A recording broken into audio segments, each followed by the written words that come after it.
Hi there, little cubs. I hope you're all doing well today, and welcome back to more story time with Mama Bear. Today's story I will be dedicating to someone very special in my life, and that person is my mother. She is my own Mama Bear, and I know that this story is a favorite of hers. So if you're listening to this, Mum, this one is for you. Today's story is The Tale of Jemima Puddle Duck by Beatrix Potter. I want you all to get nice and comfortable, and I hope you enjoy. What a funny sight it is to see a brood of ducklings with a hen. Listen to the story of Jemima Puddle Duck, who was annoyed because the farmer's wife would not let her hatch her own eggs. Her sister-in-law, Mrs. Rebecca Puddle Duck, was perfectly willing to leave the hatching to someone else. "I have not the patience to sit on a nest for 28 days, and no more have you, Jemima. You would let them go cold, you know you would." "I wish to hatch my own eggs.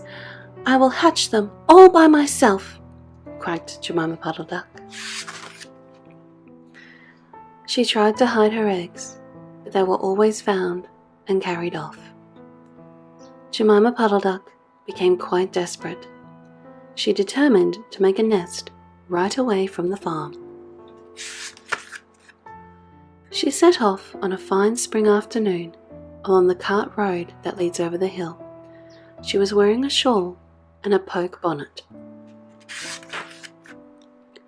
When she reached the top of the hill, she saw a wood in the distance. She thought that it looked a quite safe spot. Jemima Puddle Duck was not much in the habit of flying. She ran downhill a few yards, flapping her shawl, and then she jumped off into the air. She flew beautifully when she had a good start. She skimmed along over the treetops until she saw an open place in the middle of the wood, where the trees and brushwood had been cleared. Jemima alighted rather heavily and began to waddle about in search of a convenient, dry nesting place. She rather fancied a tree stump amongst some tall foxgloves. But, seated upon the stump, she was startled to find an elegantly dressed gentleman reading a newspaper. He had black brick ears and sandy-coloured whiskers. "Quack," said Jemima Puddle Duck, with her head and her bonnet on one side. "Quack." The gentleman raised his eyes above his newspaper and looked curiously at Jemima. "Madam, have you lost your way?" said he.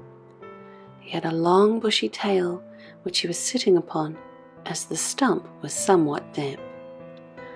Jemima thought him mighty civil and handsome. She explained that she had not lost her way, but that she was trying to find a convenient, dry nesting place. "Ah, is that so, indeed?" said the gentleman with sandy whiskers, looking curiously at Jemima. He folded up his newspaper and put it in his coat-tail pocket. Jemima complained of the superfluous hen. "Indeed? How interesting. I wish I could meet with that fowl. I would teach it to mind its own business. But as to a nest, there is no difficulty. I have a sack full of feathers in my woodshed. No, my dear madam, you will be in nobody's way. You may sit there as long as you like," said the bushy, long-tailed gentleman. He led the way to a very retired, dismal-looking house amongst the foxgloves. It was built of faggots and turf, and there were 2 broken pails, one on top of another, by way of a chimney. "This is my summer residence. You would not find my winter house so convenient," said the hospitable gentleman. There was a tumble-down shed at the back of the house, made of old soap boxes. The gentleman opened the door and showed Jemima in. The shed was almost quite full of feathers. It was almost suffocating, but it was comfortable and very soft. Jemima Puddle Duck was rather surprised to find such a vast quantity of feathers, but it was very comfortable, and she made a nest without any trouble at all. When she came out, the sandy-whiskered gentleman was sitting on a log reading the newspaper. At least, he had it spread out, but he was looking over the top of it.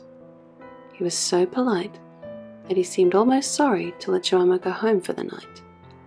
He promised to take great care of her nest until she came back again the next day. He said he loved eggs and ducklings. He should be proud to see a fine nestful in his woodshed. Jemima Puddle Duck came every afternoon. She laid 9 eggs in the nest. They were greeny white and very large. The foxy gentleman admired them immensely. He used to turn them over and count them when Jemima was not there. At last, Jemima told him that she intended to begin to sit the next day. "And I will bring a bag of corn with me, so that I need never leave my nest until the eggs are hatched. They might catch cold," said the conscientious Jemima. "Madam, I beg you not to trouble yourself with a bag. I will provide oats, but before you commence your tedious sitting, I intend to give you a treat. Let us have a dinner party all to ourselves. May I ask you to bring up some herbs from the farm garden to make a savory omelette? Sage and thyme and mint and 2 onions. Oh, and some parsley. I will provide the lard for the omelette," said the hospitable gentleman with sandy whiskers. Jemima Puddle Duck was a simpleton. Not even the mention of sage and onions made her suspicious. She went round the farm garden, nibbling off snippets of all the different sorts of herbs that are used for stuffing roast duck. And she waddled into the kitchen and got 2 onions out of a basket. The collie dog, Kelp, met her coming out. "What are you doing with those onions?" "Where do you go every afternoon by yourself, Jemima Puddle Duck?" Jemima was rather in awe of the collie. She told him the whole story. The collie listened, with his wise head on one side. He grinned when she described the polite gentleman with sandy whiskers. He asked several questions about the wood and about the exact position of the house and shed. Then he went out and trotted down the village. He went to look for 2 foxhound puppies who were out at walk with the butcher. Jemima Puddle Duck went up the cart road for the last time on a sunny afternoon. She was rather burdened with bunches of herbs and 2 onions in a bag. She flew over the wood and alighted opposite the house of the bushy long-tailed gentleman. He was sitting on a log. He sniffed the air and kept glancing uneasily round the wood. When Jemima alighted, he quite jumped.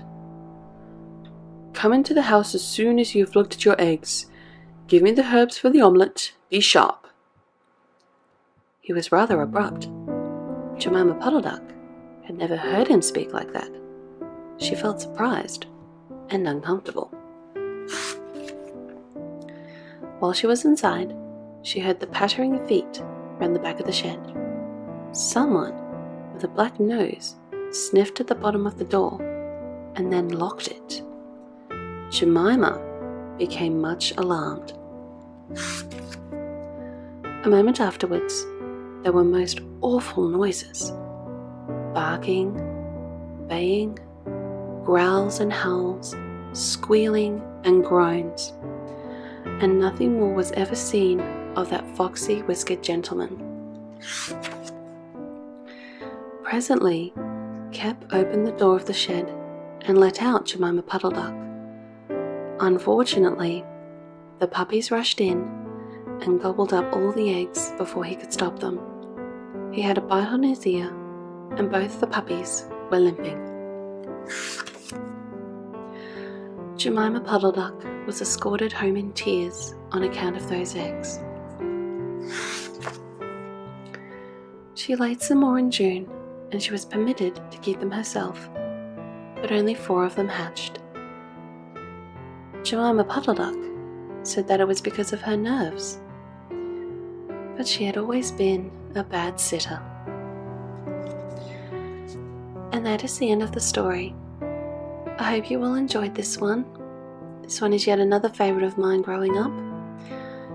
If you liked this video, give it a like and share amongst your friends and family. It really does help me a lot. And be sure to subscribe so you can catch more stories with me, Mama Bear. And don't forget to check out my different social media platforms: Facebook, Instagram, Twitter, Discord and SoundCloud. I do hope to see you there. And again, this little story I dedicated to my mother, and I know this is a favourite of hers too. So Mum, I hope you enjoyed this one as much as I did. Thank you again so much for listening, and until next time, sweet dreams, my little cubs.